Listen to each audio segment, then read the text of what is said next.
নমস্কাৰ অসম তো কেনেকুৱা আছে আপোনালোক মোৰ ইউটিউব চেনেল ৰাজবিবক আছামিছৰ অন্য এটা ভিডিঅ'লৈ আপোনালোক সকলোকে স্বাগতম জনাইছোঁ আৰু আজি ইমান ৰাতিপুৱাই আমি গৈ আছোঁ এতিয়া অৰুণাচল প্ৰদেশ আমি অৰুণাচল গৈ আছোঁ কি হয় তাত কি হয় কিয় গৈ আছোঁ সকলোখিনি কম সকলোখিনি দেখাম তো তেতিয়ালৈ চাই থাকক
আমি এতিয়া আহি পালো তেজপুৰ পাৰ হলো আমি বলিয়া গুমাৰৰ দৰং পাৰ হৈ তেজপুৰ পাৰ হলো আমি নগাঁৱত সোমাই আমি ব্ৰেকফাষ্ট কৰিলো হেতু দেখুৱা নহল এতিয়া আমি ডাইৰেক্ট গৈ ৰঙাপাৰাত ৰখিম তাত আমি লাঞ্চ কৰিম আৰু তাৰ পৰা সিধা পাছিঘাট তাৰ পিছত কাম্বা তো কাম্বা ধুনিয়া ঠাইত মানে আমাক থকাৰ ব্যৱস্থা কৰাই দিছে ধুনিয়া ৰিজৰ্ট এখন নদীৰ কাষতে আপোনালোকক দেখাবলৈ চেষ্টা কৰিম এতিয়া বলক আমি সিধাই ৰঙাপাৰালৈ যাওঁ আৰু তাত গৈ আমি তাৰ পৰিৱেশ দেখাই আছো আপোনালোকক আৰু মোৰ লগত আছে নিযুত দাস আমাৰ হৰেন্দ্ৰ বৰবৰা সন্দিকৈ আৰু এইফালে আমাৰ আছে বিটু আৰু ৰাজীৱ দা ফাৰ্ষ্ট ভিডিঅ'টোত ৰাজীৱ দাক দেখাই পাইছে আপোনালোকে ফাৰ্ষ্ট ভিডিঅ'টোত তো আমি গৈ আছো বলক তেতিয়াহ'লে একেলগে অৰুণাচল যাম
আৰু এতিয়া আমি আহি পালো লখিমপুৰ গাড়ীত বহি একেবাৰে আমনি লাগিছে তোৰ ক গাড়ী চলাই কেনেকুৱা লাগিছে তো আপাৰ আছামৰ যিটো ৰাস্তা হয় আমি যিটো ৰাস্তাৰে আহিছোঁ ইমান ধুনীয়া ৰাস্তা হয় ন চাহ বাগানৰ মাজে মাজে ধুনীয়া লাগিছে চাই কিন্তু গাড়ীত বহি একদম আমনি লাগিছে আৰু এতিয়া আমাৰ বাজিছে এতিয়া 2টা বাজি গ'ল এতিয়া আমি লাঞ্চ কৰিম লখিমপুৰৰ টাউনৰ যিটো চকত টাউন চকত ইয়াতে এখন হোটেল আছে তৃপ্তি নামৰ ইয়াত আমি সকলোৱে লাঞ্চ কৰিম নে কি জাগাটো বান্দৰদোৱা বুলি কয় এইখিনি জাগাখিনি বান্দৰদোৱা বুলি কয় ইয়াতে তৃপ্তি নামৰ এখন মানে হোটেল আছে ইয়াৰ পৰা আমি সিধাই পাছিঘাট যাম তাৰ পৰা আমি য'ত থাকিম তালৈকে যাম গতিকে চাই থাকক এতিয়া আমি মানে কিবা এটা খাই লওঁ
এইখন হৈছে বিখ্যাত সোৱণশিৰি নৈ, য'ত তথাকথিত এক প্ৰেম কাহিনী ইয়াতে শেষ হৈছিল। আমি সকলোৱে জানো জংকিপা নৈ। এষাৰ কথা আছে, আমাৰ মৰম কোনেও নুবুজিলেও নাই, সোৱণশিৰিয়েতো জানে দিব আমাক ঠাই। আপোনালোকে চাগে শুনিছে, এইখনে সেইখন নদী। এতিয়া আমি আহি পালোঁ ধেমাজি পাই গ'লোঁ। আমি টোপনি লাগি গৈছে একদম গাড়ীত আহি সেইকাৰণে এইখনত ইয়াতে আমি চাহ খাবলৈ নিমিলোঁ। এতিয়া আমি চাহ খাম। যাত্ৰা বহুত দূৰ আছে অৰুণাচল পাবলৈ, আৰু 5 পৰা 6 ঘণ্টা লাগিব।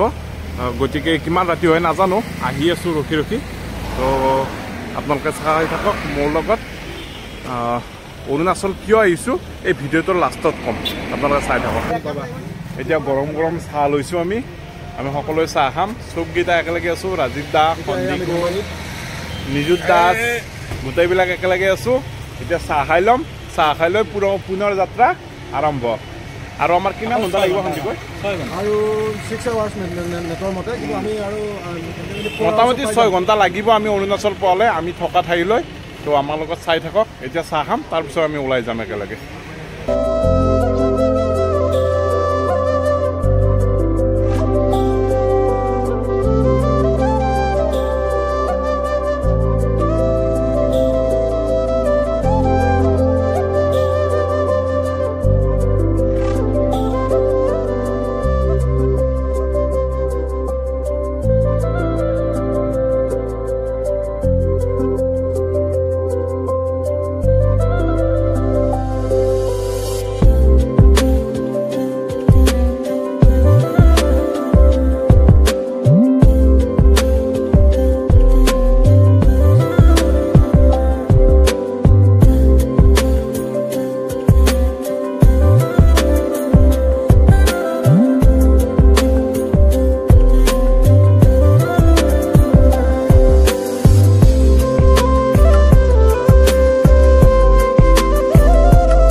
আমি অসমৰ পৰা অৰুণাচলত সোমালোঁ, আৰু অৰুণাচলৰ এই ঠাইখিনিৰ নাম হৈছে ৰূপসিং।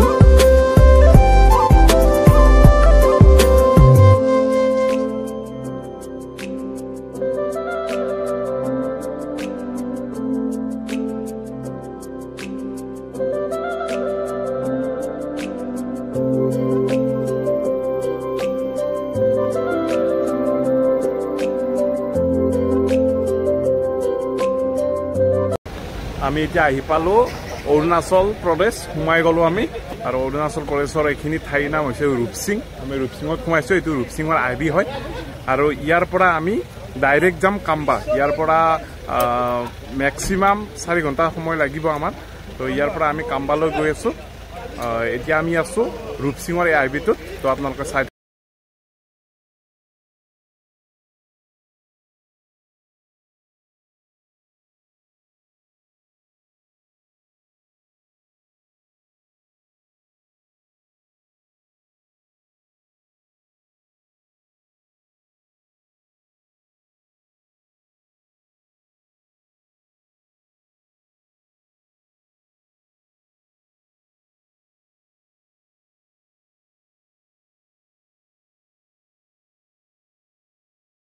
আমি এতিয়া আহি পালোঁ পাছিঘাট আইবি।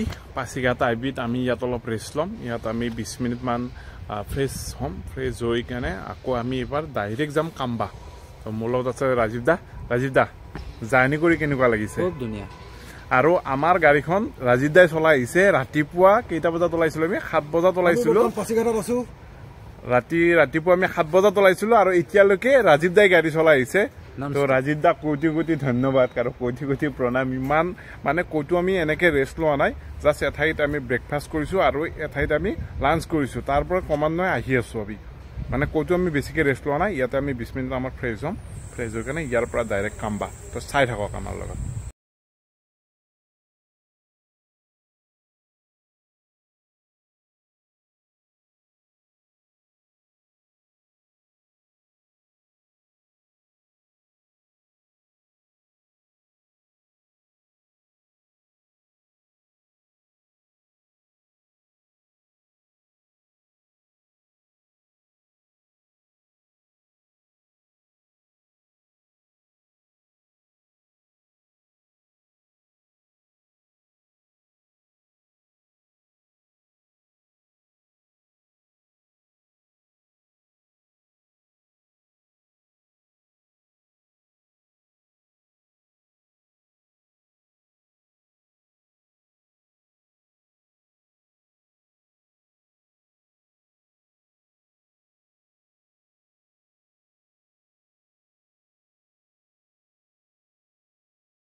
আহি পালো কাম্বা পালো কাম্বা পালো ৰাতি এতিয়া বাজিলে কেইটা বাজিলে 12:04 আমি আহি পালো কাম্বা আৰু ইয়াত অহাৰ লগে লগে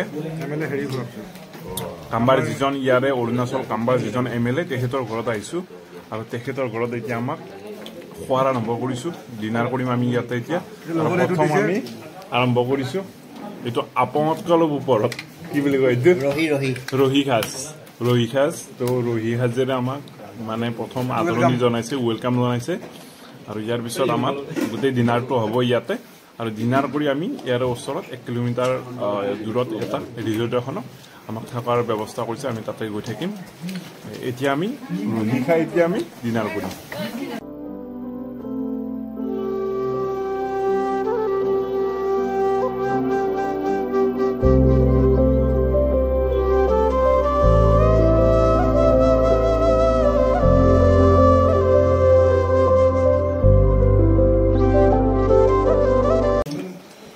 এতিয়া আমি সবে ডিনাৰ কৰি আছো মোৰ লগত বিটু ভাই বিটু মই ডিনাৰ কৰি আছো এইফালে সন্দিকৈ এ লৈ আছো এ চিকেন মটন কিবা কিবি বইলিং চইলিং সেধে কিবা কিবি আছে নাই খালখনে পা দেখা দিয়া তো আমি এতিয়া ডিনাৰ কৰিম ডিনাৰ কৰি আমি ৰিজৰ্টলৈ যাম তো ডিনাৰটো কৰি লগ পাই আছো আৰু কৈ আছো আমি কিয় আহিছো অৰুণাচল আমি এতিয়া ডিনাৰ কৰি উঠিলো আৰু ডিনাৰ কৰি উঠি এতিয়া আপোনালোকক ক'বলৈ গৈছো আমি কিয় আহিছো অৰুণাচল কিয় আহিছো এতিয়া অৰুণাচলৰ আমি আছো অৰুণাচলৰ ইয়াৰে MLA নেইমাৰ কাৰবাক ইয়াৰে অনাৰেবল MLA হয় তেখেতৰ ঘৰত আছো তেখেতৰ ঘৰতে আমি এতিয়া ডিনাৰ কৰিলো আৰু আপোনালোকক আহোতে দেখা নহল মানে আহোতে আপোনালোকক দেখুৱা নহল মানে বহুত বেয়া ৰাস্তা হয় আমি পাহাৰৰ পৰা মানে সমতল ভূমিৰ পৰা বহুত ওপৰত আছো পাহাৰত আছো আৰু আহোতে বহুত বেয়া ৰাস্তা মানে ভয়কে অহা গৈছেতো সেইকাৰণে বহুত বেয়া ৰাস্তাৰ কাৰণে মোক দেখুৱা নহল যদি কালি ৰিটাৰ্ণ হতে পাৰো আপোনালোকক দেখাম কাৰণ আহোতে যিটো এক্সপেৰিয়েন্সটো হৈ গল যাওঁতে ভয়টো অলপ কমিব তো আমি আহিছো ইয়াতে এখন খেল মানে ষ্টেপ ভিত্তিক খেল এখন হৈছে ইয়াতে আমাৰ অনাৰেবল MLA নেইমাৰ কাৰবাকৰ মানে তত্ত্বাৱধানত এখন খেল হৈছে সেই উদ্বোধন কৰিবলৈ আহিছে আমাৰ অসমৰে 3জন MLA দিগন্ত কলিতা MLA জিতু গোস্বামী আৰু কৃষ্ণ কমল তাঁতী ডাঙৰীয়া এই 3জন MLA উদ্বোধন কৰিবলৈ আহিছে তো তেখেতসকলৰ লগত আমি আহিছো সেইকাৰণে আমি অৰুণাচল আহি গলো তো অৰুণাচল আমি ক'ত আছো ক'ত থাকিম সেই পৰিৱেশটো দেখাম আজি যেহেতু এতিয়া 1 বাজি গ'ল এতিয়া দেখাটো সম্ভৱ নহব আৰু ৰাতিপুৱা ধুনীয়াকৈ ইয়াৰ পৰিৱেশখিনি দেখাম ভিডিঅ'টো এতিয়া আমি ইয়াতে আমি সামৰণি মাৰিছো এই সামৰণি সন্ধিগো আহিছে আমি একেলগে জাস্ট মানে আজিৰ কাৰণে এইটো ভিডিঅ' ইয়াতে সমাপ্ত কৰিছো তো আকৌ অন্য এটা ভিডিঅ'ত লগ পোৱাৰ আশাৰে আপোনালোকৰ মাজৰ পৰা এতিয়ালৈ বিদায় মাগিছো সকলো ভালে থাকক পুনৰ লগ পাম সকলো ভালে থাকক কুশলে থাকক আৰু সকলোৱে হাঁহি থাকক আৰু লগতে যদি ভিডিঅ'টো ভাল লাগিছে আজি চাই লাইক কৰিব শ্বেয়াৰ কৰিব লগতে মোৰ চেনেলটো সাবস্ক্ৰাইব কৰি দিব আজিলৈ ইমানতে সামৰিছোঁ ধন্যবাদ জয় আই অসম